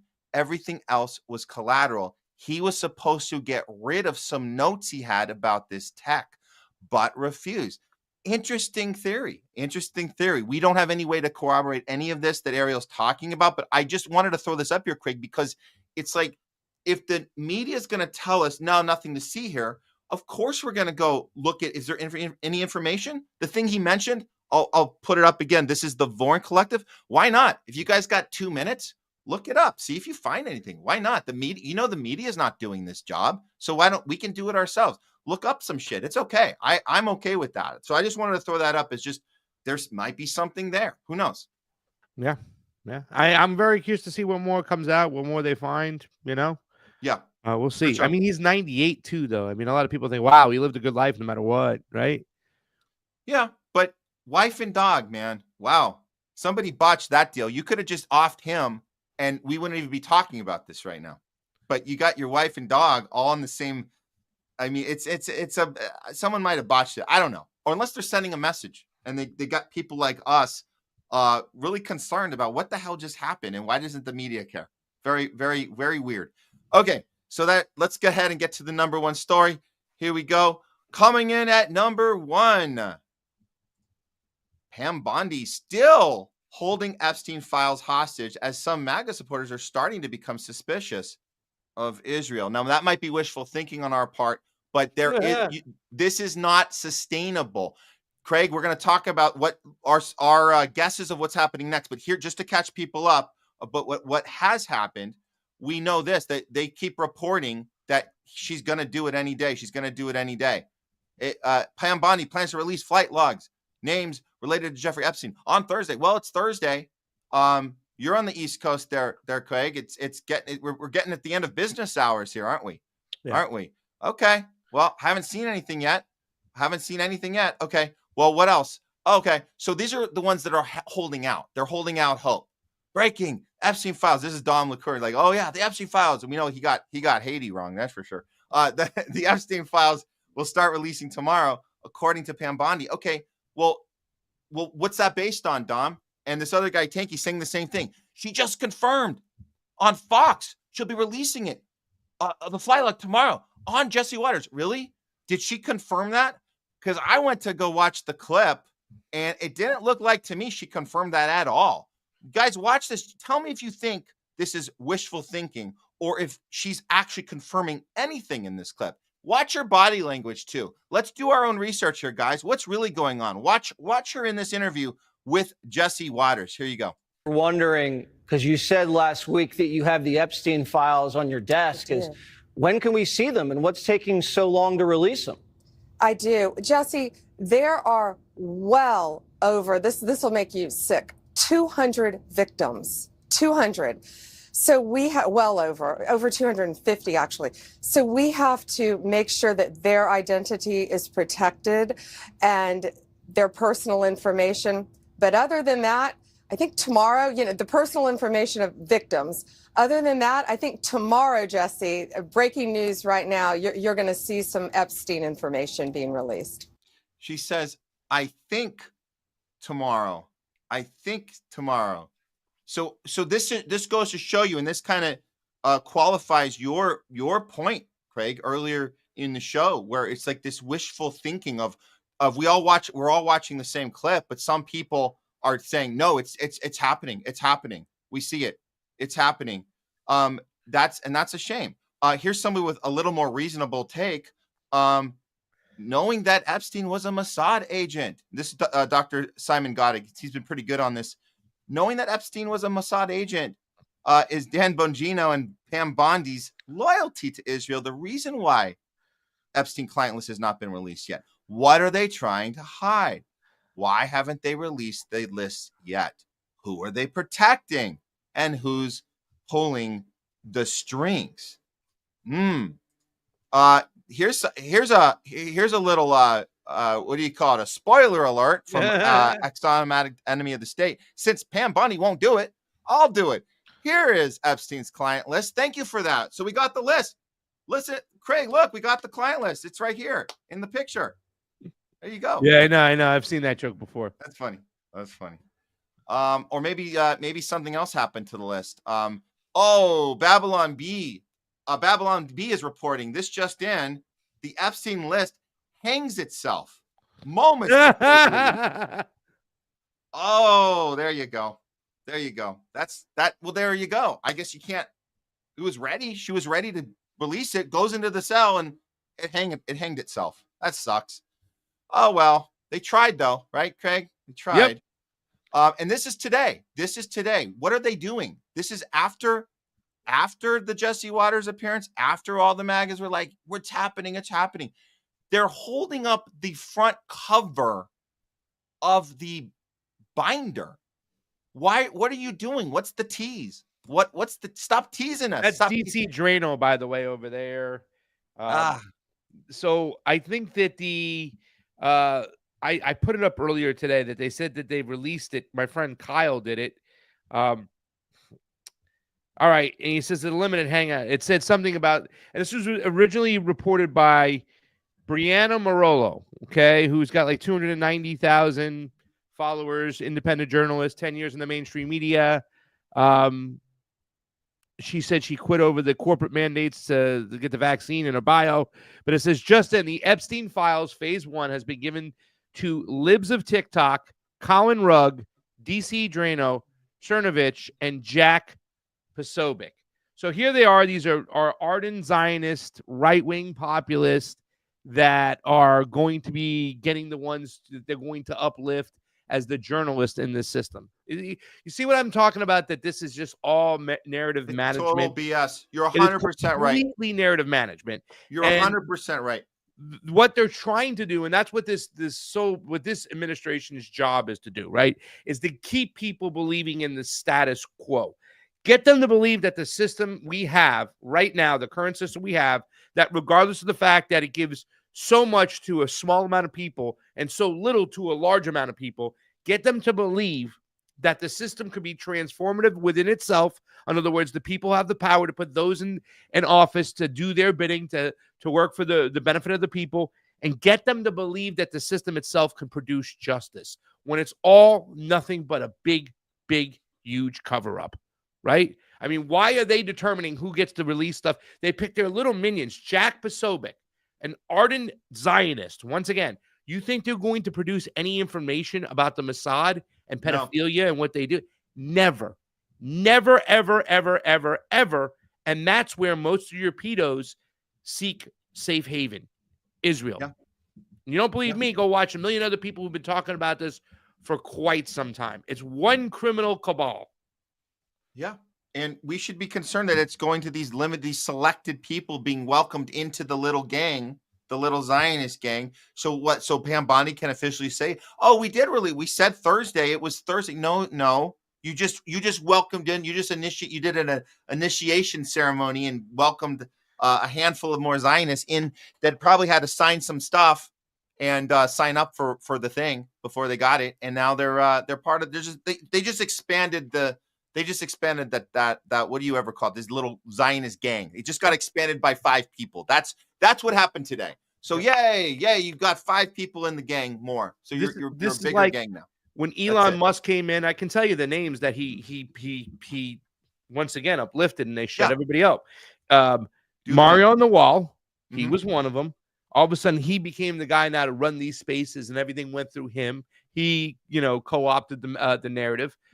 Nick Sorter, who worked for Mario on the Wall, Benny Johnson, who was one of the cucks of the Tenet Media scandal.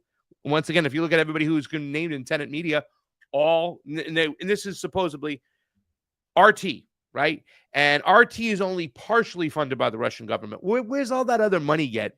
The Russian government wasn't giving them $10 million. It had to come from certain Russian oligarchs over there that were funding it. Maybe pro-Zionist, right?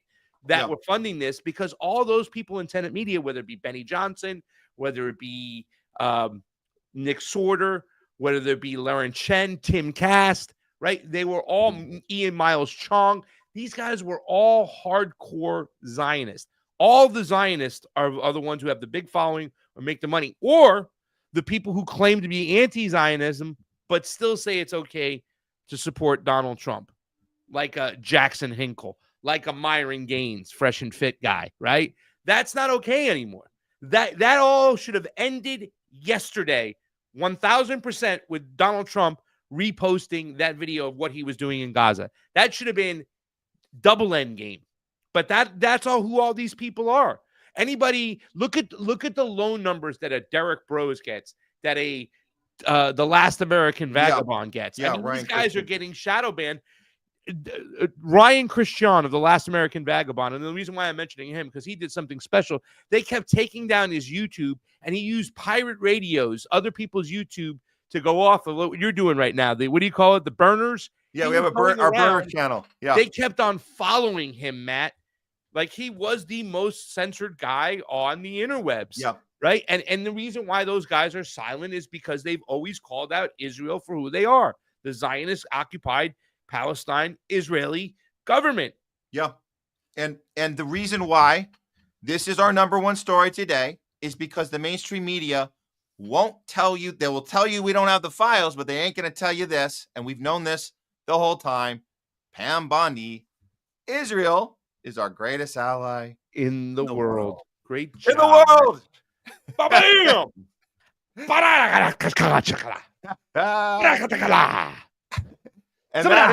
And that should do it for today's Dr. Evil. Yes. Yes. And that should do it for today's top censored news of the week. Fortunately, we're here to bring you top censored news of the week.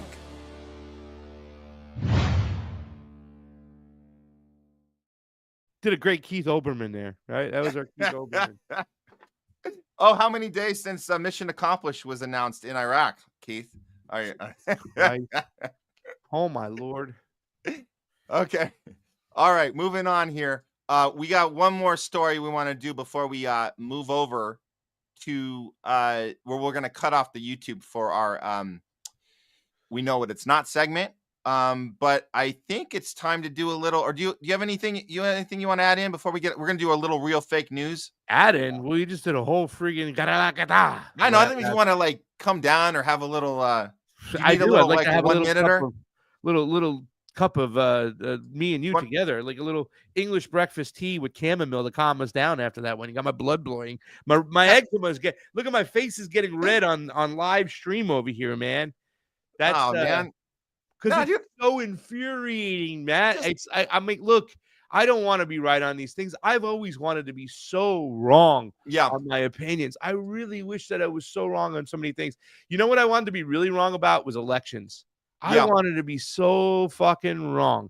And after understanding elections and going and seeing other elections and digging into elections and looking at the history of elections and using my good looks and my charm to talk to some of the best election integrity activists that have ever walked the planet, it really kind of opened up Pandora's box, because I realized that if we don't have a democracy, which we do not have, if we have selections and not elections, we don't have government by the will of the people. We have it by the will of the few, the oligarchs and stuff like that. Then what else are they willing to do to hold on to their power? And what other dark secrets do they got going on over there? So that shit opening up Pandora's box is like, you know, my life's been on that same trajectory for quite some time right now. It is a shame that last segment that we reported very accurately is what exactly is going on right now. And it's a shame that a lot of people are still being played on this whole situation. Yeah. I really hope after that video, Matt, that it's just game over for some people. According to the comments, we see it. Game over. But no, it's not going to be. It's going to be. I think it's incremental change. It's incremental. You have people waking up, but it's not game over, because you still have a little camp that's going to look at something like that video and they're going to say, well, at least he's doing something, because Biden and Harris would just continue to write blank checks and have no end game. At least Trump brings his business savvy and has a way to do. And they're thinking, well, what other choice? If they're already dead, they're already gone. We already effed them up. So you might as well do something about it. That's their logic. I'm telling you, there's still people. No, I agree that there are some people out there, but I do think that there are some that are coming the right way, is what I'm saying. I think it's little at a time. Little at a time, right? We say we're trying to move people a little at a time. Yeah. I think after that video. Yeah. Thank you, Donald Trump, for showing your true ass colors. Yeah, exactly. I mean, when like I said, by the way, and I know we haven't talked about it in this show, but this was also reported. It was in antiwar.com and this is what the reason why Marion Adelson cut that last check, right, for this last campaign, 2024, for $100 million. And if you add up all the money coming out of the Adelson checkbook, it's like close to $250 million. But $100 million for this last one was to reassure us that Donald Trump was going to go along with Operation West Bank, allowing them to colonize the West Bank. Well, they just kicked out 40,000 citizens, Palestinians, out of their homes and won't let them back. Said the IDF is there. They won't be able to come back for at least a year. We know that means that they're not coming back at all. 40,000 Palestinians in the West Bank. That's what that Marion Adelson check was all about. Mother effer. Oh. Well, Okay, little at a time. We're doing it. We're doing the hard Take stuff. a quick break. What's up? Did you want to take a quick break, or was that the breather? I'm good. I think Let's we go. let's go. Let's go on to real fake news. I got a fun little Jake Tapper story for you here. Yeah. All right, here we go.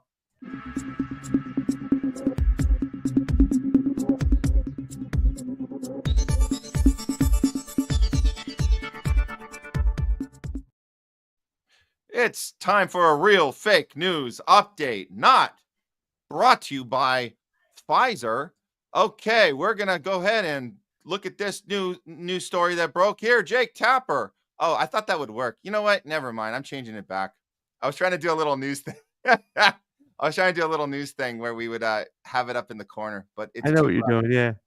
It's too. There we go. Okay, we'll just do it. We'll do it the normal way. I was trying to do a little news thing. We'll do it the normal way. This is the book. It's called Original Sin. Look at the author. The first author on the book is Jake Tapper. The subheader of Original Sin is President Biden's decline, its cover-up, and his disastrous choice to run again, by Jake Tapper. Now let's just take a moment to fully understand what's going on here. You have a CNN host who is now a former CNN. He's no longer doing the thing. He's now going to make money off of what? Off of pretending to be a whistleblower and telling his audience. So on May 20th, when this thing comes out, you'll have a chance to make Jake Tapper some more money.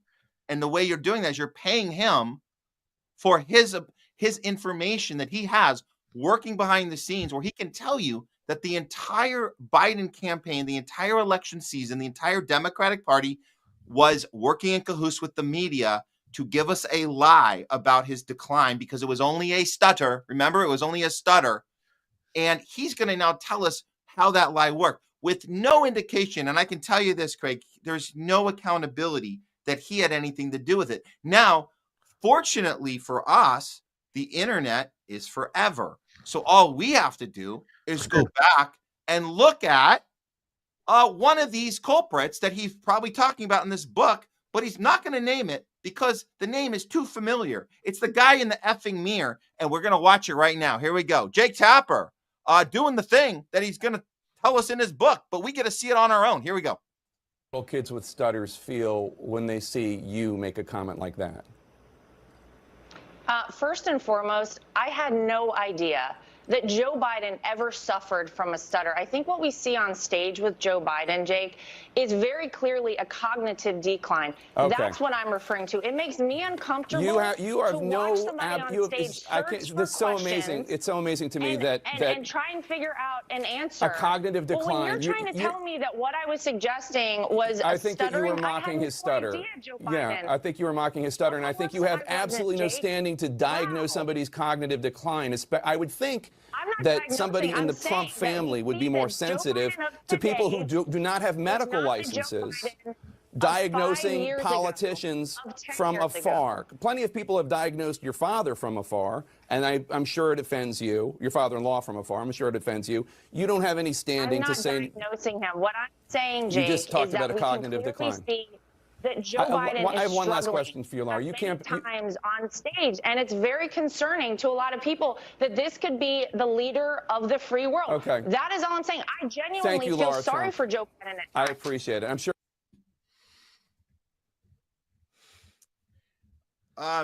Why does he need to put a book out? Just put the clip out, and the story he's telling you right there. That's the story. That's it. It's a one-page book, and there's your clip. There's your cliff note.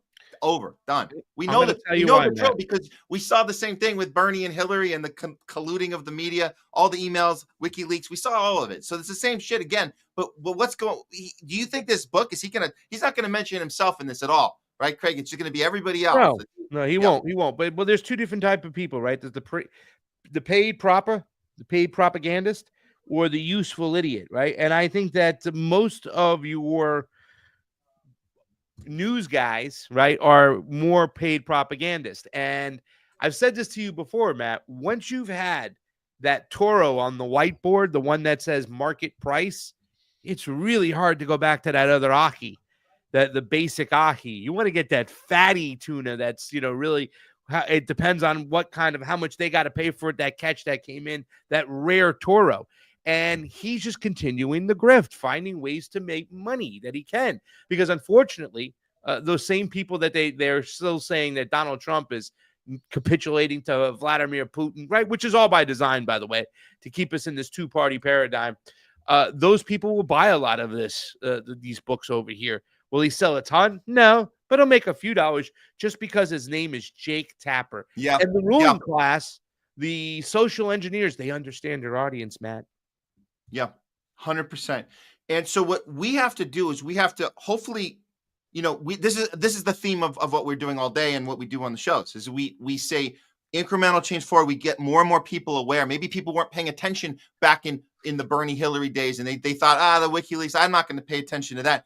But maybe they'll see this. Maybe this will come up in their feed. You'll see the clip we just played you guys and go, wait a minute, this doesn't make any sense. How does this guy, he's going to tell us the thing that he just did and trick so many people. Craig, so many people fell for this shit. They said, how dare you? He has a stutter. He has a stutter. And then all of a sudden he didn't, and he needed to be replaced. And then of course they put in Kamala. We know the story. Everybody watching knows the story. Matt, between me and you, let's live back in the moment when this was happening. First of all, before Joe Biden even got in, before they cheated and put him in and inserted him as the ruler of the free world, we were like, this guy doesn't have enough faculties to get in before he even got into office. Yeah. Right. 2019. So for Jake Tapper, once again, he was just playing the, oh my God, that's his role. You have to play this role again. How dare you? And you had a bunch of people, how dare they say this? And they were trying to do the same thing to Donald Trump. It's disgusting. Yeah. Circle jerk.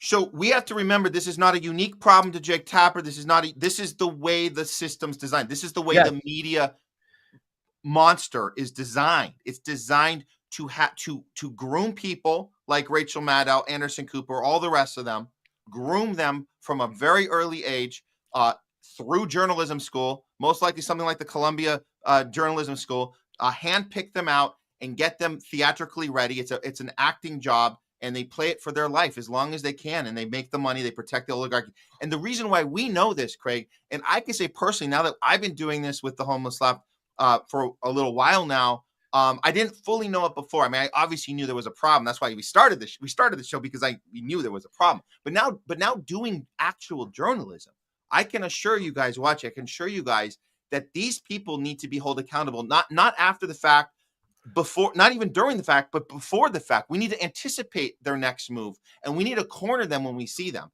And I mentioned Anderson Cooper. I want to end this segment with a cornering that happened. I didn't get the timestamp on the date, but I do want to give a shout out to the reporter's name is Luke Rudnowski, and he corners Anderson Cooper. And I want you guys to watch his behavior. Who? His name is Luke Rudnowski. Yeah, Luke Rudnowski. Yes. Yeah, I've been on. I don't know when he did this, but it was posted in a response to Jake Tapper, and I thought it was relevant.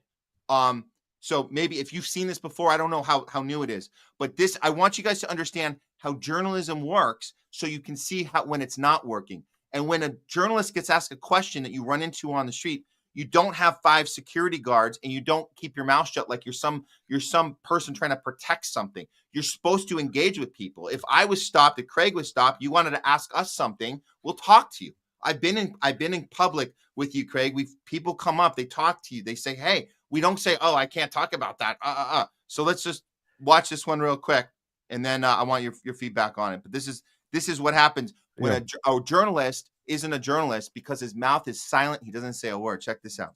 Hey Anderson, how you doing? Luke Rudowski of WRC. I can't do anything. I just really quickly just wanted. Very much. Yes, sir.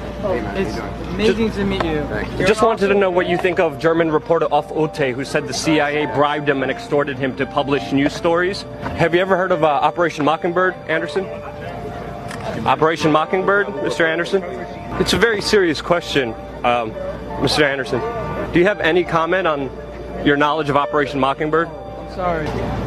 So Anderson, what influence do you think the CIA has when it comes to mainstream media?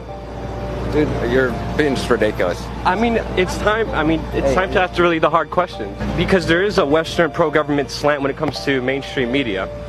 We see that when we see coverage of Putin and Assad, but not coverage of the human rights violations in Saudi Arabia. Have you ever heard of Operation Mockingbird? Operation Mockingbird. Have you ever heard of the declassified CIA program to manipulate the news and mainstream media? So Anderson Cooper has 3 security guards all around him now, making sure people can't engage in a conversation when it comes to very important matters, like the manipulation of our news by government officials. Are you silent about this because of your CIA past, Anderson? Is it because you were in the CIA during college, Anderson? Can we get just one statement from you?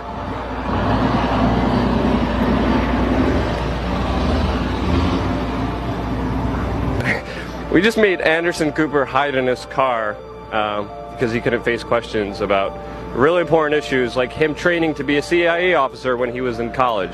And as we know, under Operation Mockingbird, CIA officials have infiltrated the mainstream media in the 60s. There's a German journalist, a very prominent one, Udolfshoff, and he came out just a few months ago and he said the CIA is still continuing this program, openly manipulating, openly writing the scripts for the mainstream media. As we see by their biased coverage, they're just another branch of the government, another mouthpiece of propaganda, and they can't even face up to real questions when asked eye to eye, man to man, and they just run around their private security guards and hide in their cars. Anderson Cooper has 8 security guards here. So just a little example of how we can pull the curtain back and expose that this is a machine problem. The machine itself is broken, or it's functioning the way it's supposed to, keeping us confused and separated and at each other's throats, especially during an election season. And we saw how the Democratic Party behaved and the media behaved and backed it up this whole last year, this whole last election season, and fooled so many people. When the reality is that these people, they're not journalists. We know this, and I just think it's good to confront them, like Luke Rudowski just did there. I'm not sure when. Do you know when this was done? Have you seen this before? It's funny. I had a talk with him about this personally. Me and Luke. Oh, cool. Okay. Yeah, no, I know Luke. Luke is one of the old school guys to do a lot of work on Epstein. He is also he's pretty well known for, and it's what really inspired me, to tell you the truth. I'm going to tell you a story right now. This is the guy who inspired me, that said, I don't have to be hired by CNN or MSNBC to be a journalist. Like, after that, I looked into what it means to be a journalist from the Constitution, what freedom of speech means, right? You know what I'm saying? Citizen journalism. And he was known for going up to a guy by the name of Eric Schmidt of Alphabet, Google guy, and asking him a bunch of questions. I believe it was in Davos, but the first time I saw that, and he also, I believe I can't remember who else he was questioning, another CIA or somebody else at another event that they threw him out in. He didn't want to leave. He was known for doing that stuff, and he was the guy who inspired me to do that. When I met him about a year and change ago, almost 2 years ago, I told him, I was like, hey, I've been on the show before. Clinton Russell used to be on the show. Luke Rudowski has done work for Tim Cass. He used to be on Tim Cass. Now, unfortunately for Luke, he's been getting a lot of pushback, and a lot of people are saying that he's lost his ways. People like David Icke have publicly, chastised him for going along too much with the Trump train. I haven't been able to talk to him about it since. He's invited me back on his show. I said anytime, and I'm waiting for that invitation. But like I said, he's faced a lot of criticisms, but for doing that stuff. He's one of the old school greats, and he has his facts right. I mean, he was one of the old school guys that report on Bilderberg, and he's really close he did work with Jason Burmis and stuff. But I mean, that just talking about that with Anderson Cooper was pretty, at that point, inspiring, because a lot of people who knew and found out about the CIA connections, his ties to the Vanderbilt family, they would want to see stuff like that. And for him to do something like that, I mean, just think about that. That was one of the first guys to do that. Look at what Jose Vega is doing today. Yeah, totally. That's where that shit was born. I mean, I'm sure there's other people for doing it, but Luke did that. And to able to tell Luke to his face, regardless of where he is right now. And I'm not happy with where he is right now, but to say, hey, man, that was awesome that you did that stuff, and you've inspired citizen journalism. Well, yeah. Yeah. I mean, we're playing it right now because it was put on the chain, the feed of the Jake Tapper book, and people, they go back to it and they go, look, it's all connected, man. It's all connected. And he called it out first. And that's why I think it's a good reminder that these people, and they put these stupid books out, these stupid, like this book is coming out next month. And it's just like, we understand this is not uniquely a Jake Tapper thing. This is the entire system is rigged against journalism. And that's why we're here. And I love your story, Craig, about being inspired by something like that. And yeah. I'm sure Jose Vega inspired by that type of activism and on the ground, go to the person, like confront them. Yeah. And we're doing this show. We're doing the Homeless Left because of this and because of you and people that are doing this with us. We're doing this because the mainstream isn't doing it. And they're not doing it because they're bad at it or they're sloppy or they're just lazy or they're not that bright. They're not doing it because their job is to not do it. That's why we're doing it. If you think about, and I mentioned it before, the press conference, the first time I was able to do something like that was a press conference. I got credentials. I got in there. But you could see the look on Kamala's face when I asked her a question, the look on Andrew Yang's face when she asked a question, Pete Buttigieg, Tom Steyer, all these people who are running, they're like looking like, who the hell is this? What are they asking us? Holy shit, this is not going to be good, right? You know, I got Kamala Harris to go on the record for saying that she was down to take down Donald Trump's Twitter way before they took it down, you know, saying coming from a free speech absolutist. And then we can also remember how I went up and got with RFK Jr. And a lot of people will say that I was one of the first to expose him when he opened up the door by putting up Roger Waters' tweet and taking it down. I mean, a lot of that right there, that I can say, honestly, thank you to Luke Rudowski for showing us that can be done. Now, where he's at today, like I said, he's gotten people who I respect very heavily. Some people I feel people I consider to be the one in particular, the godfather of what's going on, the consistency of David Icke, his beliefs. I mean, he's at the top of the food chain. He's been very open and vocal against Luke where he is nowadays. And unfortunately, I think people have to understand and see, we talked about the tenant media people, Tim Cass, they're feeding a lot of these people all this money. And who are the ones who are shining, who are getting the numbers? All the pro-Zionist ones. The only ones who are anti-Zionist that are still shining are the ones who are still supporting Donald Trump. They manufacture consent to try and make it like a third rail. Same thing that's what the attempt at Rescue the Republicans was about, right? It was all about saying that it's okay to make Israel and Gaza a third rail. You can turn the blind eye to it because this is the better choice. Well, That's where we're at today. It sounds like you need to have a follow-up with Luke. I think that's important. Right down the street from where I'm at, and he knows. I said I'll come on the show anytime, and because Luke did that, and it really, to tell you the truth, think about that. Okay, think about that, guys. We are hardcore leftists in the Democratic Party, anti-imperialist left. Luke is nowhere near that. You know what I'm saying? But he was even, and Jose Vega, inspired by that, right? Yeah, like wow, man, if he can do that, amazing. Then I can do that. Yeah, I don't have to get a job working for the media. I'm going to become the media. Citizen journalism.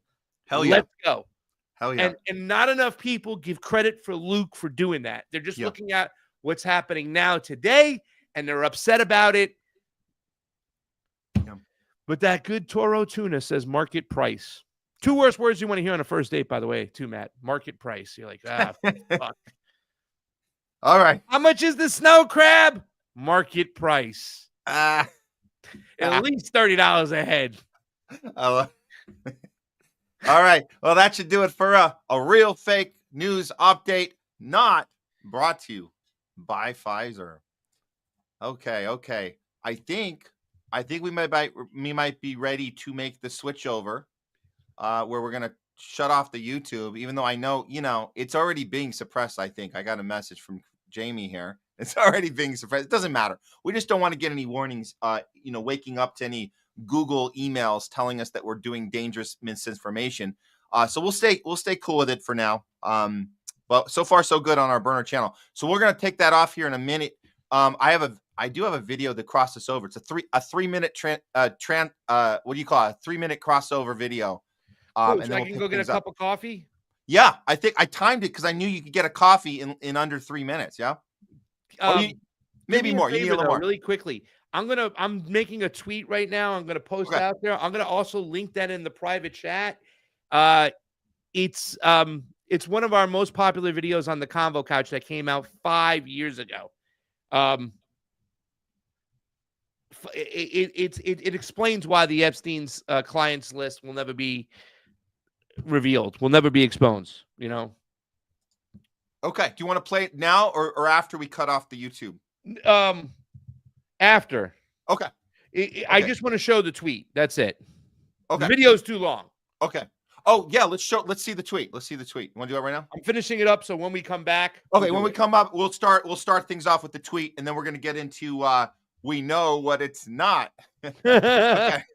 All right, guys. All right, thanks. If you're on YouTube, find us over on Rumble. We're gonna play this for a few minutes here, and we'll see you guys on the Rumble. If you're already on Rumble, just stay put, and we'll be right back in a moment here. We'll see you guys soon.